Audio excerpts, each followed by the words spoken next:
Assalamualaikum warahmatullahi wabarakatuh. Perkenalkan, saya Rodatunisa Yusuf. Saya mahasiswi semester 7 Pendidikan Guru Madrasah Ibtidaiyah di Universitas Islam Negeri Sumatera Utara. Baiklah, pada video kali ini saya akan mencoba untuk melakukan report terkait presentasi kelompok 5 dengan materi wawancara sebagai pengumpulan fakta. Nah, untuk yang pertama kali saya akan mencoba untuk menjelaskan terkait apa itu wawancara dalam jurnalistik. Nah, teman-teman semua, jadi wawancara dalam jurnalistik adalah suatu kegiatan interaksi dua arah yang dilakukan oleh jurnalis terhadap narasumber sebagai informan untuk memperoleh informasi baik berupa fakta ataupun opini yang nantinya akan diolah untuk menjadi suatu berita yang akan dipublikasikan melalui media massa yang layak untuk dikonsumsi oleh khalayak ramai. Nah, sejatinya garis besar wawancara ini ada dua. Yang pertama, wawancara secara langsung, dan yang kedua, wawancara secara tidak langsung. Wawancara secara langsung berarti wawancara yang dilakukan oleh pihak jurnalis dengan pihak narasumber secara langsung. Baik itu bisa dilakukan melalui wawancara door to door atau wawancara terencana dan lain sebagainya. Akan tetapi, wawancara tidak langsung ini wawancara yang dilakukan secara tidak langsung.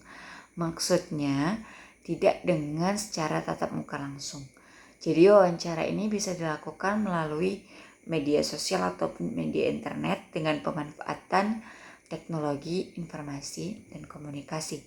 Contohnya, wawancara ini bisa dilakukan melalui telepon, kemudian via Zoom meeting, kemudian via Google Meet, atau kemudian bisa juga dilakukan melalui WA, di mana nanti seorang jurnalis akan mengetik pertanyaan-pertanyaan apa saja yang harus dijawab oleh narasumber. Atau bisa juga dilakukan dengan cara melampirkan beberapa pertanyaan melalui email yang nantinya akan dijawab juga melalui email oleh seorang narasumber. Oke. Nah, hasil dari wawancara ini tentunya harus dikonfirmasi secara baik dan benar. Apabila hasil wawancara ini tidak terkonfirmasi, maka akan ada kemungkinan kita bisa disomasi oleh pihak-pihak terkait. Nah, dalam presentasi kelompok 5, ada jenis-jenis wawancara lain yang juga dilampirkan, di mana jenis lain itu yang pertama ada wawancara berita, wawancara cerobong, wawancara cerobong terbalik, dan juga wawancara eksklusif. Namun, mereka pemakalah juga melampirkan 10 jenis wawancara yang bisa dilakukan oleh seorang jurnalis dalam mengumpulkan fakta. Di antaranya ialah wawancara on the spot, kemudian konferensi pers, wawancara telepon, wawancara online, wawancara tertulis, live interview, talks pops, doorstop, kemudian wawancara kebetulan, dan juga wawancara dengan perjanjian. Nah, sejatinya tujuan spesifik dari wawancara ialah untuk memperoleh fakta, untuk mencari kutipan, untuk membahas opini, dan untuk mengkonfirmasi hal-hal yang sudah diketahui. Secara umum, wawancara ini tentunya mempunyai teknik. Adapun teknik wawancara ini merangkup pada 3 hal.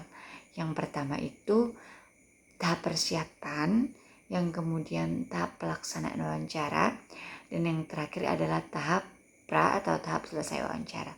Di dalam ketiga tahap ini, sebagai seorang jurnalis tentunya juga harus memperhatikan hal-hal apa saja yang harus dilakukan atau tidak boleh dilakukan ketika wawancara.